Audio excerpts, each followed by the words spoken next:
સીતારામ બતાવીને સતત 2 દિવસના ઉજાગરા પછી અને તોફાન પછી આજે હુતા જ વાગી ગયા છે 5 સાંજના 5:15 અને હું નવરી થઈ છું. હવે ઉપર હજી કામ બાકી છે. નીચે બધું કામ કરી લીધું. થોડીક વાર શ્વાસ લઈ લઉં અને બાની બાજુમાં જ બેસી જાવ એટલે ઉઠે તોય ઉપાધિ નહીં. આજે છે ને થોડીક યુદ્ધ વિશેની માહિતી નો મને વિચાર આવ્યો કે બધા જે છે ને સોશિયલ મીડિયા દ્વારા ગ્રુપ દ્વારા આપણું જે ઘણા બધા ગ્રુપ સાથે આપણે જોડાયેલા હોય, નવી નવી અફવાઓ, નવી નવી આપણે માહિતીઓ પ્રોવાઈડ કરતા હોય છે અને ડરાવતા હોય છે. યુદ્ધ આપણા સૈનિકો લડે છે, આપણે માત્ર ને માત્ર એને સહકારરૂપ બનવાનું છે. એવી કોઈ અડચણો ઊભી નથી કરવાની કે જેથી કરી અને આપણી સરકાર, આપણા સૈનિકો એનું કામ વધી જાય. ખોટી અફવાઓથી સાવધાન રહેવાનું છે. સોશિયલ મીડિયાની અંદર અત્યારે એવા વિડીયાઓ હિન્દુસ્તાનને પાકિસ્તાનના મૂકે છે કે આપણને પણ ગુસ્સો આવે કે ખબર નહીં લોકોને આવી મજાક મસ્તી કેમ સૂજે છે. આ સમયની અંદર તમે જ્યારે આપણો દેશ આઝાદ થયો ત્યારે તમે એ આગળના પિક્ચરો જોજો, એની સ્ટોરીઓ જોજો, ક્યાંક લેખો લખાયા છે એ જોજો. અને ખરેખર યુદ્ધના મેદાનમાં જવાથી જ આપણે સૈનિકો નથી, પરંતુ એને આડકતરી રીતે પણ તમે મદદ કરો તો પણ તમે એક સૈનિક તરીકે જ કામ કરશો. જો ઊભા થયા, હું એટલે જ અહીં બેઠી છું. થોડીક વાર ઊભા થાય, પાછા હુવે, થોડીક વાર ઊભા થાય. જો માથું કેમ આમ વાળ થઈ ગયા, સતત હુવે, ઉઠક બેઠક કરે. ગમે એટલું તમે તેલ નાખો ને તોય વાળ આમ પાછા ગહેરે રાખે, આમ કરે રાખે. એટલે ખોટી અફવાઓ કોઈ ફેલાવે તો નહીં. બીજું કે ભારતની અંદર રહેતા તમામે તમામ કોઈ પણ ધર્મ પાળતા હોય એ આપણા ભાઈઓ છે. એટલે કોમી હુલ્લડોનું પ્રોત્સાહન આપવું નહીં. કોઈ પણ જગ્યાએ કોમી હુલ્લડની વાત થતી હોય તો બને ત્યાંથી દૂર ચાલ્યું જવું અથવા તો એને ટાળવું. આપણા નાના બાળકોની અંદર વેરના ઝેર ભરવા નહીં. કારણ કે હિન્દુ અને મુસ્લિમ જે છે એ હજારો વર્ષોથી સાથે રહેતા આવે છે અને ભાઈ ભાઈની જેમ રહે છે. હવે એવી થોડી ખાતરી જ છે કે કોઈ મુસ્લિમે જ અટેક કર્યો છે કે આ તો જે આતંકવાદનો કોઈ ધર્મ જ ન હોય. આ એક વાત સમજવાની. આતંકવાદ હોય ને એનો કોઈ ધર્મ જ ન હોય. મુસ્લિમનો તો મહાન ધર્મ છે. તમે ક્યારેક કુરાને શરીફ વાંચજો, આપને ગુજરાતીની અંદર એની માહિતી મળશે. એની અંદર ક્યાંય નથી લખેલું કે મારી કાપી અને તમારે રાજ કરવું. એમાં તો એક સરસ મજાનું વાક્ય એનું છે કે નેકી કરો દરિયા મેં ડાલા. વાક્ય જે છે ને એનું છે, આપણું નથી. આપણું જે છે એ સનાતન સત્ય ધર્મ આપણો જે છે, બધાનું હંમેશા હિત ઈચ્છવું એ આપણો ધર્મ છે. અને એ લોકોનો ધર્મ છે નેકી કરો દરિયા મેં ડાલ. તું કોક ઉપર કૃપા કર અને ભૂલી જા. ક્યાંય એક પુસ્તકો એના પણ ક્યાંય અવળું માર્ગદર્શન આપતા નથી. અને જે આની સાથે ખરાબ પ્રવૃત્તિઓ સાથે, આતંકવાદ સાથે અને ખરાબ પ્રવૃત્તિઓ સાથે જોડાયેલા છે એને તો કોઈ ધર્મ જ નથી હોતો કે કોઈ જ્ઞાત જાત હોતી નથી. એને નાની ઉંમરથી આ રીતે ટ્રેન કરવામાં આવે છે. હવે હું તમને વાત કરું આપણા રાજા રજવાડાઓની. આજથી 1947 પહેલાં આપણા દેશની અંદર તમે છે ને વાંચન કરો અને આપણા ઇતિહાસને ઉખેરીને જુઓ. ખરેખર રાજાઓ કેવા હતા. ત્યાં ક્યાંય હિન્દુ મુસલમાન નહોતું, ક્યાંય આવું નહોતું. જેનું રાજ્ય હતું એ વ્યવસ્થિત સંભાળતા. ખરેખર એકબીજાની લીટી મોટી કરવા માટે થઈ અને અંદરો અંદર જે છે ને એ સંઘર્ષ કરતા અને મરવી નાખતા હતા. આમાં કોઈ બીજો રાજા જે છે યુદ્ધ કરીને મારી જતો, એવા યુદ્ધ તો ક્યારેક થતા. જૂનાગઢનો રાજા, મારે આજે ખાસ કહેવું તમને કે આપણે જૂનાગઢ ઉપરકોટ જઈએ, રાણક દેવળી રાખેગારના મેલ જોઈ આવીએ, પછી પાછા ઘરે વયા જઈએ. ત્યારે તમે એનો ઇતિહાસ વાંચ્યો છે કે શું છે આનો ઇતિહાસ રાણક દેવળી અને રાખેગારનો? એક વખત જે છે ને ઇતિહાસ વાંચજો અને પછી કહેજો કે ક્યાં શું બબાલ ચાલે છે. બધા ઇતિહાસો આવા છે. એટલે આ કોમી હુલ્લડો આવા ખોટા સોશિયલ મીડિયાની અંદર જે આ લોકોને તો જેલમાં પૂરી દેવા જોઈએ, ખોટા ખોટા આવા અફવાઓ ફેલાવી અને લોકોને હેરાન કરે છે અને કોમી હુલડો કરવા માટે પ્રોત્સાહિત કરે છે. કોઈએ ઉશ્કેરાવાનું નથી. શાંતિથી આપણી સરકાર, આપણી સેનાને સાથ આપવાનો છે, ઘરમાં બેઠા બેઠા સાથ આપવાનો છે.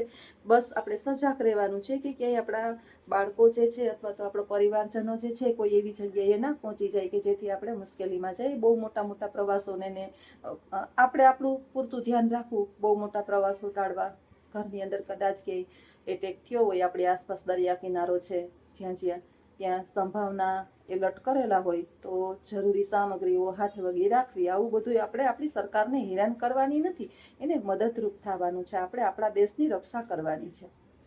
હિન્દુઓનો દેશ છે અને મુસ્લિમોનો આ જ દેશ છે.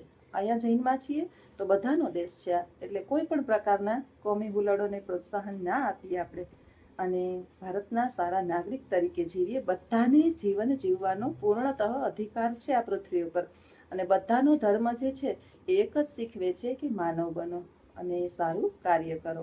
અને વાત હું તમને કરતી હતી કે તમને 100% વિશ્વાસ આવી જાય કે ક્યારેય જે છે ને હુમલાઓ બહારથી નથી થતા, હુમલાઓ હંમેશા અંદરથી થાય છે. ક્યાંક ને ક્યાંક આપણી અંદર સડો પડેલો હોય, આ સડાને કાઢવાનો છે. બહારથી તો આપણે ખબર છે કે તમે રક્ષણો મેળવી શકશો. 8 દિવસ પહલગામની અંદર આતંકવાદીઓ રહી ગયા અને 8 દિવસ શું એને ખાધું પીધું નહીં હોય, એને કંઈ સુવિધા નહીં કરી હોય, ત્યાં સુધી લોકો જાગૃત ન થયા. એમ ત્યાંના પેલાને ખબર ના પડી તો ઘરમાં સડો હોય અને આ સડાને શોધવાનો છે. એનું જ હું તમને એક ઉદાહરણ આપું. વર્ષો પહેલા નવઘણનો પુત્ર રા ખેંગાર જે છે એને અને સિદ્ધરાજ જયસિંહ, અણહિલપુર પાટણનો રાજા, આ બંને વચ્ચે યુદ્ધ ચાલતું હતું. યુદ્ધ હતું રાણક દેવડી માટે થઈને કે રાણક દેવડીને સિદ્ધરાજ જયસિંહને પરણવાનું હતું, પરંતુ પરણી ગયો રા ખેંગાર અને આ વચ્ચે આ કારણ બન્યું. બહુ મોટી સ્ટોરી છે પણ હું તમને શોર્ટની અંદર કહીશ. મેં આનો આગલો વિડીયો એક બનાવેલો છે પ્રવાસનો, લગભગ 2-1.5 વર્ષ પહેલાનો સરસ વિડીયો બનાવેલો છે. હું ત્યાં પ્રવાસમાં વિદ્યાર્થીઓને લઈ ગઈ હતી ને ત્યારે મેં એની માહિતી પૂર્ણ પાડી હતી. બહુ આ વિડીયો જે છે એ ચાલેલો છે અને બધાએ બહુ જોયેલો છે. 12 વર્ષ સુધી યુદ્ધ ચાલ્યું હતું. અણહિલપુર પાટણનો રાજા સિદ્ધરાજ જયસિંહ, આપણે બધાએ નામ સાંભળ્યું. કર્ણાવતીનો દીકરો, મિનળ દેવીનો દીકરો, કર્ણાટકની રાજકુમારી મિનળ દેવીનો દીકરો સિદ્ધરાજ જયસિંહ અને નવઘણનો દીકરો જૂનાગઢનો રાજા રા ખેંગાર. 12 વર્ષમાં સિદ્ધરાજ જયસિંહ તો સફળ હતો, છતાં આ જૂનાગઢના રાજો એટલો બળવાન હતો કે એને પહોંચ્યો નહીં. પછી વાત જે છે એ વટે ચડી હતી કે ગમે એમ કરી અને યુદ્ધ તો જીતવું છે. હવે તો વટની વાત છે. આપણે કહીએ ને કે આપણા ખૂટે ત્યાં કાંઈ ન વધે, ઘરના જ ખૂટે ને ત્યાં કાંઈ વધે નહીં. જૂનાગઢનો તમે ઉપરકોટનો દરવાજો જોજો.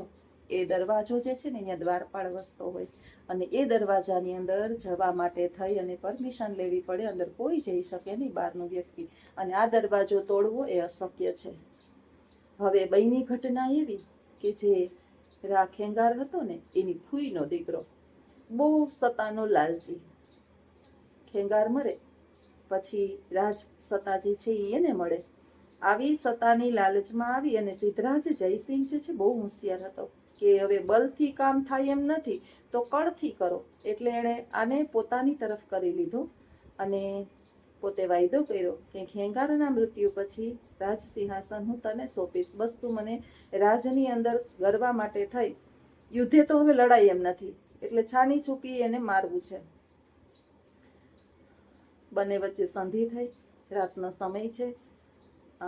ખેંગારનો ફૂઈનો દીકરો જે છે એ સિદ્ધરાજ જયસિંહને મહેલની અંદર, જ્યાં ખેંગાર રાત્રિના સમય દરમિયાન પોતાના કક્ષમાં સૂતો છે ત્યાં લઈ જાય છે અને સૂતા માથે સિદ્ધરાજ જયસિંહ એનું મસ્તક કાપી નાખે છે. આટલાથી સંતોષ થતો નથી એટલે એના નાના 5 વર્ષનો દીકરો અને 7 વર્ષનો દીકરો એને ઉપરકોટ તમે જાજો ત્યાંથી એના નીચા ખાણમાં ફેંકી દે છે. અને એની પત્ની જે છે રાણક દેવડી સતી હતી અને એને એમ કહે છે કે તારા પતિનું મસ્તક હું લઈ જાઉં છું, મને પરણ અને પાટણ આવ અને તારા પતિનું મસ્તક સતી થવું હોય તો લઈ જાજે, અન્યથા તું તને મસ્તક મળશે નહીં. ત્યારે એ સતીએ એમ કીધું તું, પર્વતને શાપ દીધો તો, ગિરનાર પર્વત છે ને, કે અરે રે પાપી, તું ખરેડીને ખાંગોય ન થયો, આ મારી સાથે દગો થયો, મારા નાના નાના બાળકોને આની હત્યા કરી, તને લાજ ના આવી. એ પર્વત જે છે ને એ ખરડવા માંડ્યો તો, નીચે પડવા માંડ્યો તો. ત્યારે બધા ઋષિમુનિઓ અને સંતો સાધુઓ રાણક દેવડી પાસે જઈ અને એને પ્રાર્થના કરી કે માં તમે શાંત થાવ અને આને બંધ કરો. એટલે અહીંયા થાપા છે, હજી પણ પર્વતની અંદર રાણક દેવડીના થાપા છે. અને પર્વત જે છે એ અડધો ટીંગાઈ ગયેલો છે. એક જગ્યાએ તમે ઉપર જાઓ ને એક ઝાડ વચ્ચે, તો ત્યાં અડધો મોટો જે છે એ અડધો એમનેમ ટેકે પડ્યો છે આ પર્વત. અને પછી જે છે વિનાશ કાળે વિપરીત બુદ્ધિ. સિદ્ધરાજ જયસિંહના બહુ સમજાયું રાણક દેવડીએ કે હવે ભાઈ દઈ દે મને, મારું તો બધું પૂરું થઈ ગયું છે, મારે સતી થવું છે, પણ આપ્યું નહીં મસ્તક. અને સતી જે છે એ અણહિલપુર પાટણની ભૂમિમાં પગ મૂક્યો, ભૂકંપ આવ્યો, બધું નાશ પામ્યું. અને એને શાપ આપ્યો સિદ્ધરાજને કે તારા શરીરના દરેકે દરેક અંગોમાં રક્તપાત થશે અને તું મૃત્યુ માગીશ પણ તને મૃત્યુ મળશે નહીં. તે એક સતીનું પારખું કર્યું છે અને એની ઉપર ખરાબ નજર કરી છે. મિત્રો, આ સ્ટોરીઓ તમે આપણા રાજા મહારાજાની વાંચજો. કહેવાનો અર્થ મારો આજે ખાલી એટલો જ છે કે આમાં ક્યાં બહારનો વ્યક્તિ, સિદ્ધરાજ તો આને પહોંચ્યો જ નહોતો, પહોંચવાનોય નહોતો. રાખેંગારનું કુટુંબ સહી સલામત હતું, એની પત્ની, એના બાળકો, સરસ રાજ્ય ચાલતું હતું. ફૂટ્યું હતું કોણ? અંદરનું વ્યક્તિ. એટલે આપણે આ અંદરના સડાનું ખાસ ધ્યાન આપવાનું છે.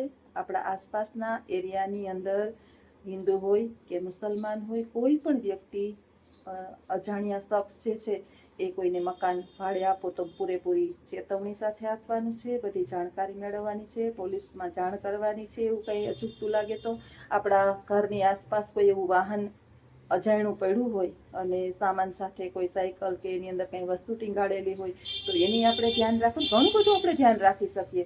અત્યારે તમે કોને ઓળખો છો ભાઈ? આપણા શેરીના સિવાય અજાણ્યું લાગે એટલે ભરોસો સીધો કરી લેવો અને ઘરમાં એને બોલાવી લેવા અને બેસાડવા. અત્યારે કોઈનો ભરોસો કરાય નહીં. રાત એકદમ ભિખારી જેવા થઈ અને પાણી પીવાને બાને ઘૂસી જાય અંદર, આપણે એકલા હોય, કંઈક આપણાથી થઈ ન શકે. એટલે હંમેશાને માટે સડો જે છે ને અંદર હોય. બહારનો સડો છે ને એ તો દૂર થઈ શકે, પણ અંદરનો સડો કાઢવો બહુ મુશ્કેલ છે. એટલે આપણે આ સડો કાઢવામાં આપણી સેનાને મદદ કરવાની છે. ખોટી અફવાઓથી સાવધાન રહેવાનું છે, ડરવાની જરૂર છે નહીં. આપણા જવાનો જે છે એ બહુ પૂરજોશમાં તૈયારીવાળા છે. આપણી બે બહેનો જે છે, દીકરીઓ, એ અત્યારે સમગ્ર યુદ્ધનું જે બધું સંભાળી રહી છે, નારીઓ સંભાળી રહી છે. એક કુરેશી, સોફિયા કુરેશી છે, અને એક બીજી મને નામ હું ભૂલી ગઈ છું, એ મુસલમાનની દીકરી છે, સોફિયા કુરેશી છે ને, એ અત્યારે ભારતનું યુદ્ધનું બધું સંભાળી રહી છે. એટલે ક્યાંય પણ આવી ખોટી અફવાઓ અને સોશિયલ મીડિયામાં પ્લીઝ કોઈ પણ પ્રકારની આવી જે મજાકના વિડીયા બનાવો છો હિન્દુસ્તાન પાકિસ્તાન વિશેના, એને બંધ કરી દો. અને ખોટા કોઈ પણ પ્રકારના અફવાઓ ના ફેલાવો. સમાચારવાળા જે છે ને, રાય હશે ને તો તમને એનો પહાડ બતાવશે. 1 મિનિટ મેં 60 ખબરે, 60 ખબરેમાં 5 ખબર તો એની, 50 ખબર તો એની બતાવે. માં બમ ફોકાન, માં બમ ફેંકું. આવાથી સાવધાન રહેવું. આપણે કોરોના વખતે આપણે બધાએ જોયું જ છે. છેલ્લે આપણે સમાચાર જોવાનું બંધ કરી દીધું તો આપણે માનસિક થઈ ગયા હતા કોરોનાના સમયે. હોય નહીં કાંઈ. અને એ સમયે જો ટાર્ગેટ અમુક લોકોને કર્યા હતા, આ ટાર્ગેટ કોઈને કરવાના નથી. આપણા બધા જ ભાઈઓ બહેનો છે, હંપીને રહેવાનું છે, હળી મળીને રહેવાનું છે, બધા સાથે મળી અને એનો સામનો કરવાનો છે. અને યુદ્ધમાં આપણા જવાનો શહીદ ના થાય અને બધાના દીકરાઓ, પતિઓ અને પિતાઓ સલામત રહે એવી પ્રભુ પાસે ઘરે બેઠા બેઠા પણ આપણે પ્રાર્થના કરી શકીએ. અને વિજય મેળવે. સામે દેશવાળા પણ કોઈ પણ ક્યાંય પણ નિર્દોષ માણસ ઓછા મૃત્યુ પામે એ પણ એક માણસ છે. નિર્દોષ જેમ આપણા ભારતની અંદર છે એમ પાકિસ્તાનની અંદર પણ નિર્દોષ હશે ક્યાંક આપણા જેવા. તો ભગવાન એને પણ રક્ષા કરે એવી આપણે પ્રભુ પાસે પ્રાર્થના કરીએ. ભગવાન બધાને સતબુદ્ધિ આપે અને કોઈ પણ પ્રકારની જાનહાનિ ના થાય એવી ઈશ્વરના ચરણોમાં મારી તો પ્રાર્થના છે જ. અને આપણે બધા આપણા દેશને ફૂલ નહીં તો ફૂલની પાંખડી રૂપે મદદ કરીએ. જો મારો આ વિચાર સારો હોય અને યોગ્ય મેં તમને વાત કરી હોય તો ચોક્કસ કમેન્ટની અંદર જણાવજો. આવજો. સીતારામ.